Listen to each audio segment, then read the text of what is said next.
You're coming to class all the time. You should make sure you come for the next one lesson. Yok ben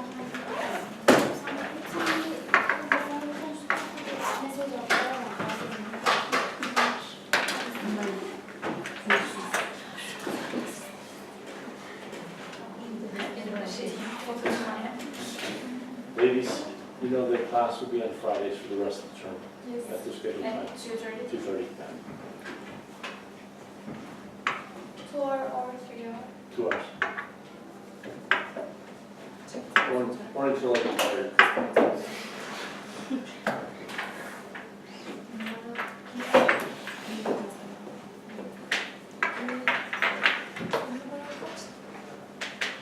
Benim mi? Ben ikinizin de. Numarasına Ooh, hangisine? the scores were posted outside Ha ben alıyorum. my office for the midterm exam. Bir numaram ne? Kaç gitti? Ne? Okul numaram. 023 dedi. 86 almışsın. Teşekkür ederim. Kolay mı? No. Ay çok Wasn't easy? No, very hard. Small. I just for the people who are not regularly in the class, you know that we had to change the lecture topics because what I had planned originally seemed to be a little bit beyond what people could handle. So we had to go, we had to track back. So today I'm not going to be talking about implication of universals, I'm going to be talking morphology of Valence. Okay, that's perfectly fine with me. I have just a nodding acquaintance with linguistics. Okay, so this is gonna be basic. If you know everything about Valence and Desniev and semantic rules and argument changing structure, this is gonna be a very basic lecture. If you don't, it's a very heavy duty lecture because there will be a lot of new notions that you probably haven't heard about yet, but I hope everything will be clear by the end of the class. I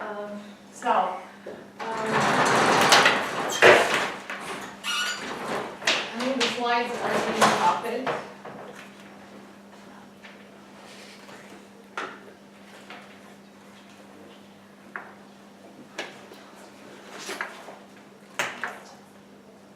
I apologize for the delay, but I show up and the door where I'm supposed to print the slides is locked, and when I start calling the guards, and the guards are not coming. But we had to kick out some squatters, some people were using the room, so we had to kick them out first. Oh.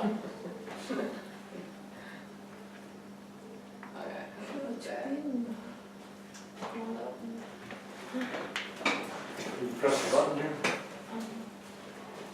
And then that, I think.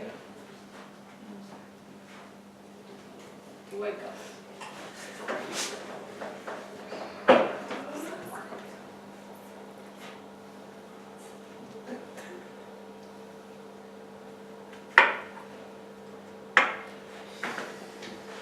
Did you change your hair?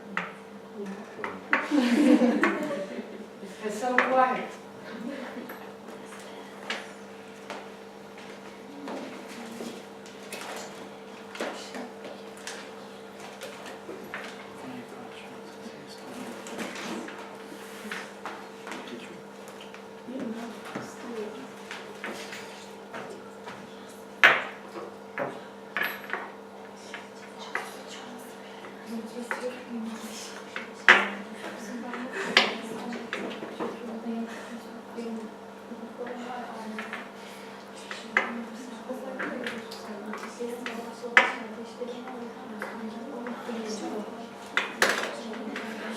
Okay.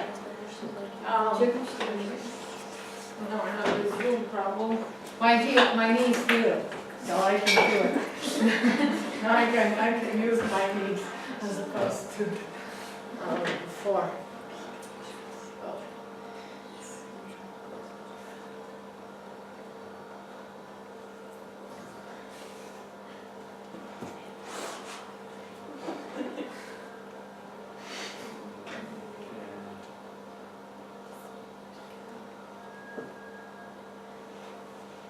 Okay. that's I enough. think that's enough. Maybe if I can, it's all right. If I can do something about the light, so we can, is this better? Mhm. Yeah, now we can see. Okay. So what I thought I'll do today, we've been doing morphological structures, morphological operations, dissecting words and what can we reasonably say about word structure. I'm going to introduce notions that lead us from word structure into syntactic relations. Okay. So what I'm going to talk about today is in between morphology and syntax. So it's as relevant to word structure, but it is also relevant to syntactic operations and syntactic structures. I'm going to introduce the concept of valence and talk about morphological or any kind of other operations, but mainly morphological operations that lead to change of valence, and the concept of incorporation. So, when I say valence, what do you come to think about? Well, frankly, now it says, like, to me, it's Russia Tesnia. But before I knew anything about Tesnia, when I heard the word valence, I thought about the chemistry table. But I'm not the only one then. Pardon? I'm not the only one then. No. Okay. So this is where, so if you think about high school chemistry. Pardon? Value, balance, is there any value? Value? What does it mean? Balance. Okay. Well, yeah, well, this is what I brought in the chemistry table. Chemistry, different elements, atoms. Okay. Periodic table. Okay. Periodic table in chemistry. Oxygen has how many elements? Okay. So, Tesnia was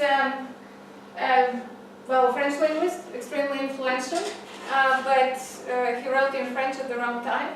So his work left a lot of impact. A lot of notions that we're using today come from his work, but they had to be filtered through Chomsky. So Tesnier is very much like Chomsky in the sense that he sees syntax as the central element of language. He's structuralist in the sense that he sees that he considers it possible to analyze language and our ability to acquire language and develop language in terms of well-delimited blocks of structure.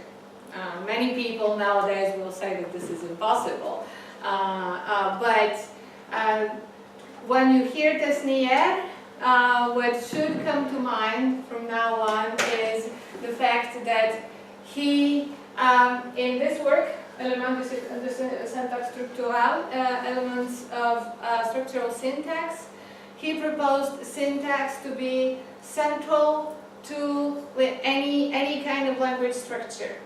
So he wrote, I mean, just about the same time as Chomsky. He also proposed that any other delimiting blocks of our linguistic ability will be hinged and dependent on syntax. And now here comes the valency part. He saw verbs as the most central parts of speech for any language. And verbs will be seen as the words. So this is one central page of his book. So the verb, it expresses the action. Any action has a number of what participants, what Tisnia called actants. And their action and actants, they take place within specific circumstances.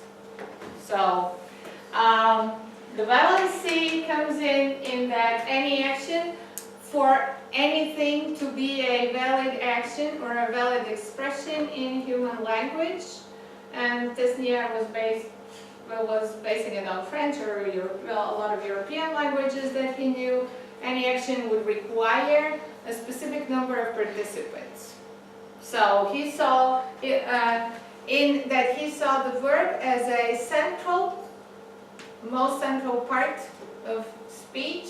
So the item, this is why he associated the verb with the periodic table of Mendeleev. Okay, so for a verb to be valid in a certain language, it will require a specific number of participants. And on that logic,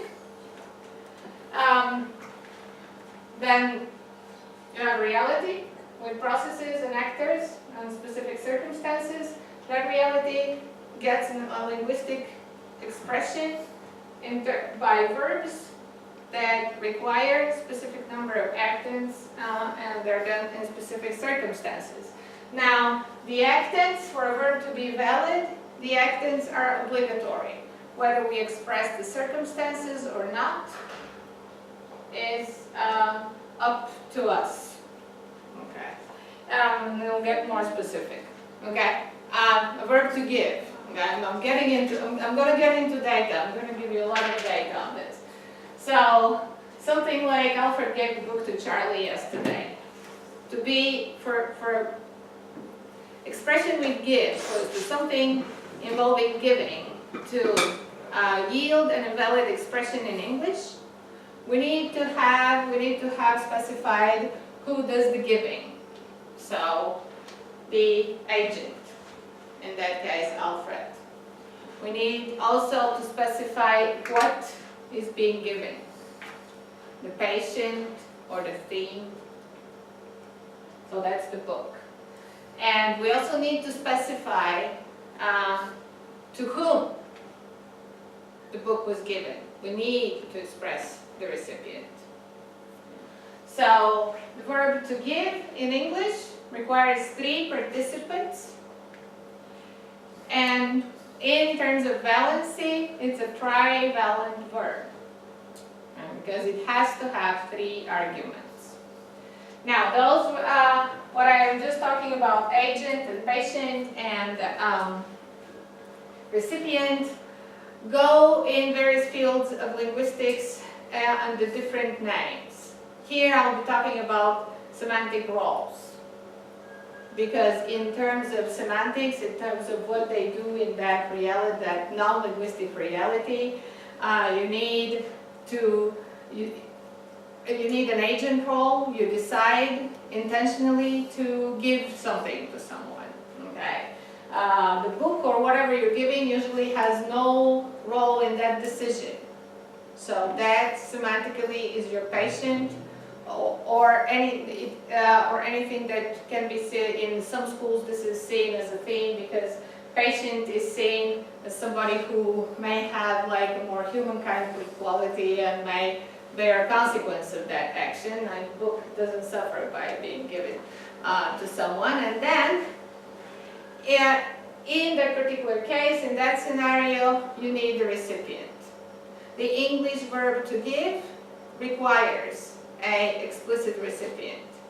In other languages, that recipient can be suppressed, or it will still be there as a semantic role, but it does not necessarily need an explicit verbal expression in terms of an argument. Now when the slides come, you'll see this is a dashed line. Yesterday is the circumstance. It expresses, it's an adverbial, it expresses when the action of giving took place. That is immaterial to the action itself. It is important as to the whole occurrence, and we don't want to know what took place when.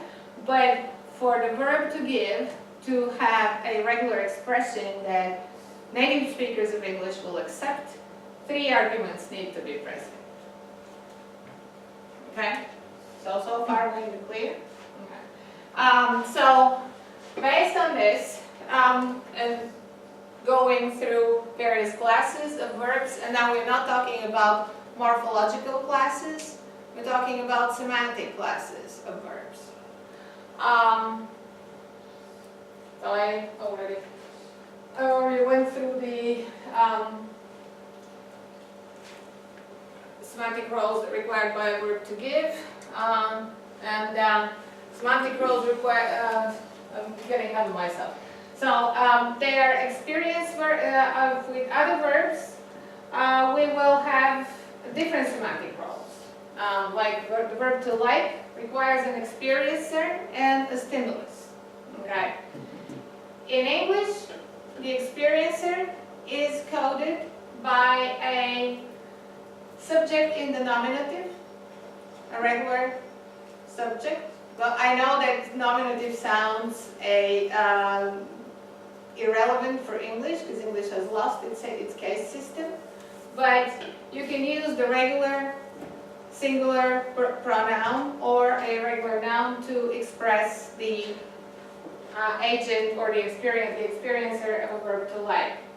In other languages, I've given Spanish here.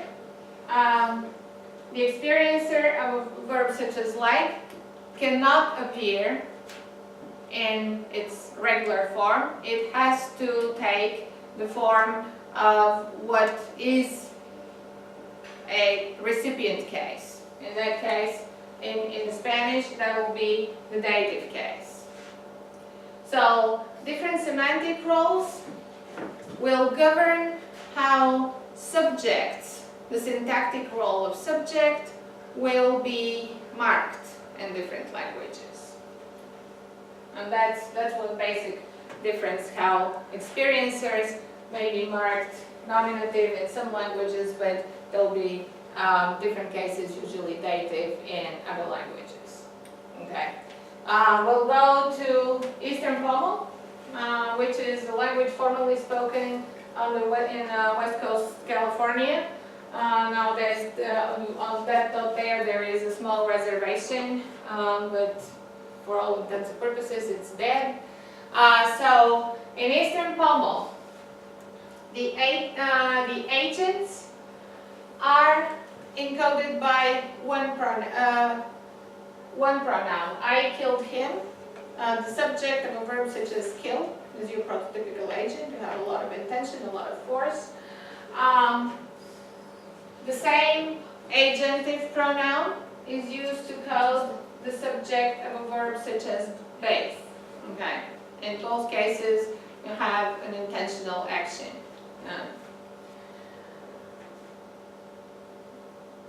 If we go and look at other sentences, such as a rattlesnake bit me, where I am in a patient role, then the pronoun that encodes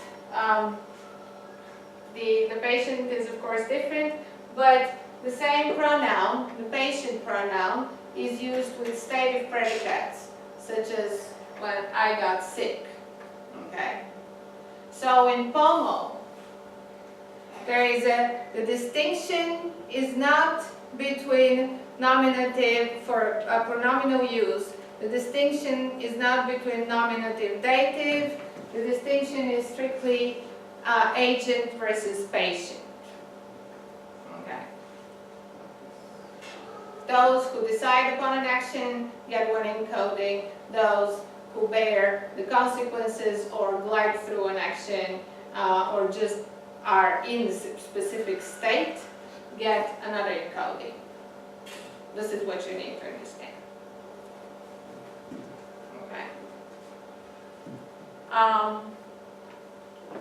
Yeah, this is where I was headed a little bit too fast. So, based on what the kinds of verbs and the number of arguments they require, Pesnier distinguished 4 basic classes. there are verbs, the whether verbs usually. They don't require any argument. And in fact, if you would like use an argument, you produce something strange. So rain and snow. There are 0 argument verbs. So they have 0 valence in terms of counting what they require. Then there are verbs that require just 1, and the grammatical expression, notion of these verbs, they're monovalent verbs. Then there are verbs that require 2 arguments, typically an agent and a patient. I've listed open, close, that kind of stuff. And then trivalent verbs, those are usually verbs of transfer in commerce. Give, buy, sell. In what we observe in language are various kinds of operations that may manipulate the balance of what is perceived to as basic for a specific, as concept for a specific action or verb. Okay. So this is what we're going to be doing today. I'm going to look at how valence is changed through various operations in various languages. Valence changing operations may subtract arguments, or they may lead to addition of arguments. So I'll start with subtraction. What is most common in subtraction, some of these things we have talked about, but now I'm putting them in a different perspective and into a different framework. So the passive, what does the passive do? Eliminates the subject. That's right, background's the agent. The anti-causative will delete a cause from an action. The resultative will hide the agent. We'll see examples of that. And those are, it is most common, and that's a trend in cross-linguistically that you need to know. I mean, it may sound trivial, but if we're talking about universal grammar and what is possible and impossible in language, logically, your typical arguments, like for any verb that is more than monovalent, that is bivalent verb or trivalent verb, the typical arguments that you need to have are an agent and a patient. Okay. So it should be equally possible to hide the agent as to hide the patient. But there are a lot more operations hiding the agent than hiding the patient. It is possible the anti-passive is doing exactly that, hiding or even deleting the patient, but it is much less common. What is very common in languages is to hide cause of action or who instigated the action. So we've talked a lot about the Turkish passive.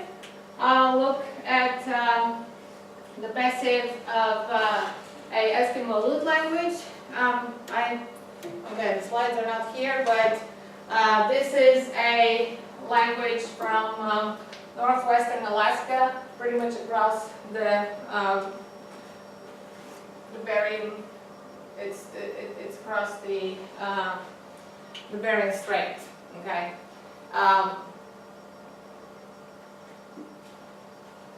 So in A, you have a sentence such as Putu su the parka cover, where the subject Putu is marked by the ergative case. And the patient or the theme is marked absolutive. Then the verb form, there's nothing funny about it, but it has the stem, and then the marking of 3 singular, and that is a subject and an indicative, all along a cumulative expression. Then in the next sentence, what we see, a parka cover has been sewn by putu, and that's in brackets, so by putu is optional. So the cover is still in the absolutive. The verb form, and so we can see that some stem change has occurred, and that's by the combination with the passive suffix. And we have a suffix that indicates third singular subject. In fact, the singular is gone. So in that subject is no longer specified for number. Okay, we just have like some general subject suffix without specifying number. So this means the personal indication is gone from that suffix. And then, if we should have had a subject, that subject would be marked by the ablative. Okay. So the agent may or may not be there. The morphological marking of the verb indicates a passive form, and it's not, it's a redundant marking because it's not just the passive, it's also the indication of the subject pronoun that's special. So passive is indicated in two ways, and the agent is very much backgrounded, and we could do without it. Okay. So much for that. We'll go to cause removal, which I like very much because I do it all the time. So in a cause removal operation, the agent is removed and the cause is removed as well. So in Bulgarian, the regular way of saying I lost my wallet is what you would expect. A pronoun with in the nominative, then the verb with person tense number marking, and then wallet in the definite. However, it is fully possible to move the wallet into subject position and then reflexivize the verb. So the person, and then the subject is completely gone. So you get something that is completely crazy in English, like the wallet lost itself. Something that I do all the time when my wallets get lost, all the time. But I don't want to submit, I'm not involved, I don't want to say that. I say wallet got lost, it lost itself. And my friends say, no, it did not, you did it. But you do this, in Bulgarian you do this by reflexivizing and a reflexive particle. So it's not strictly a morphological operation. It is a morphosyntactic operation. You get like screwed up syntax and stuff. And the construction is pragmatically marked. It is not legitimate. It does provoke a reaction, and people will correct you. Although I still count as native, so they can forbid me to say it.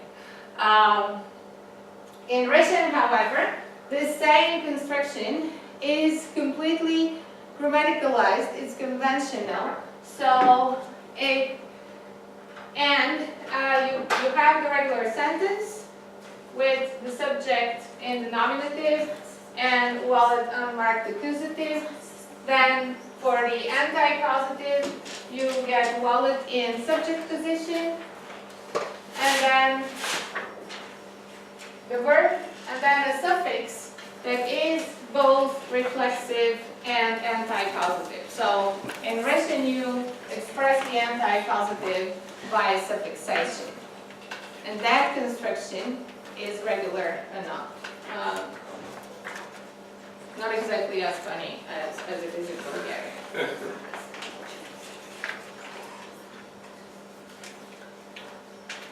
So here, apart from introducing the anti-causative as a notion and as an operation,